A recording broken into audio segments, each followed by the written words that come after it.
يا طالب العلم قم لا تنم فإن الزمان يا طالب العلم قم لا تنم فإن الزمان انقضى وانصرم فكن ما حييت ضنينا به فظنك بالوقت عين الكرم.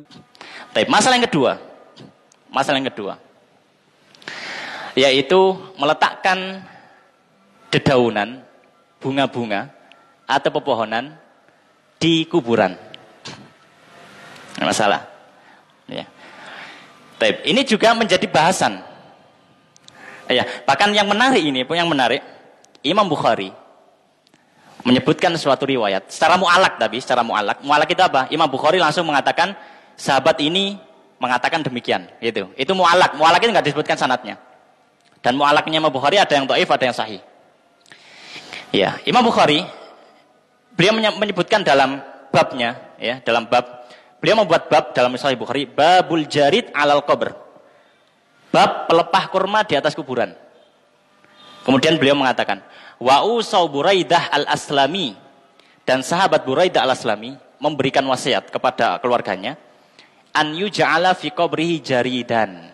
Untuk nanti ketika dia meninggal, tolong kuburanku ditaruh 2 pelepah kurma. Ya. Kalau sekarang mungkin pelepah kelopo ya. Pelepah kelapa gitu ya. Jadi sahabat, akan tetapi Imam Bukhari kemudian menyebutkan kalamnya Ibnu Umar. Dan sahabat Buraidah ini sahabat. Kemudian beliau menyebutkan dengan riwayatnya Ibnu Umar. Ya. Ibnu Umar mengatakan ketika melihat ada hal yang semacam itu, maka beliau mengatakan, ya, bahwasanya yang bermanfaat adalah amalnya, gitu. Kata sahabat Ibnu Umar. Ala kulli hal, untuk masalah meletakkan sesuatu atau tumbuhan yang basah, tumbuhan yang masih segar di atas kuburan, itu juga ada 2 pendapat. Pendapat yang pertama mengatakan boleh, bahkan dianjurkan. Ya, pendapat yang pertama boleh, bahkan dianjurkan. Ya.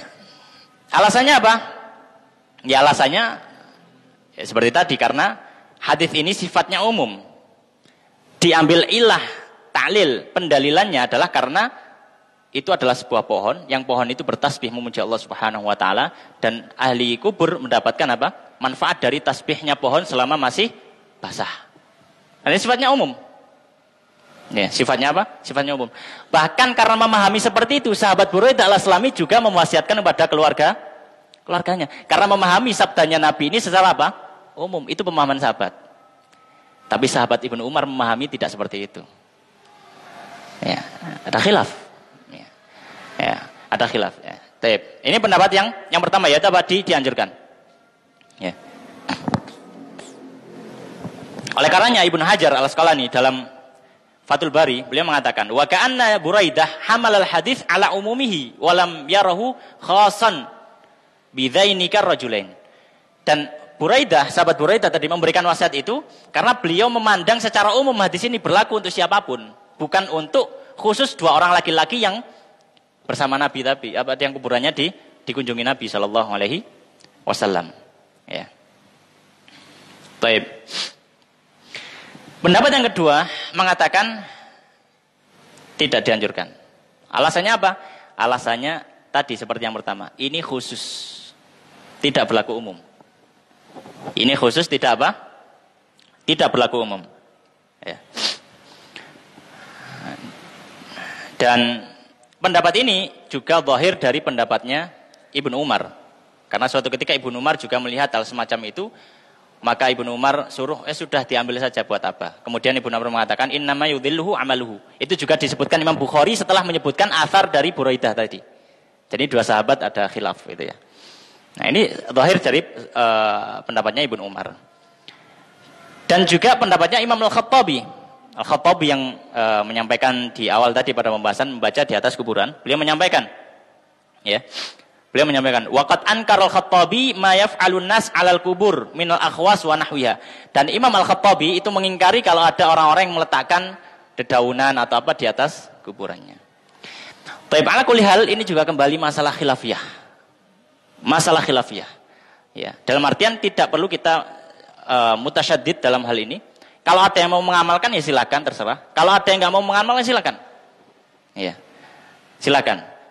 Ya intinya apa? Intinya ya semoga bisa saling memahami. Yang tidak mengamalkan tidak perlu menganggap orang yang mengamalkan adalah dia tidak termasuk Ahlussunnah. Dan orang yang mengamalkan tidak perlu menganggap yang nggak mau mengamalkan juga tidak termasuk dari Ahlussunnah gitu.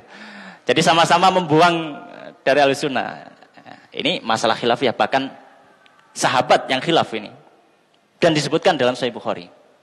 Ya, disebutkan dalam Sahih Bukhari. Ala kulli hal, ya, maka itu beberapa pelajaran dari hadis jaridah itu, hadis pelepah kurma.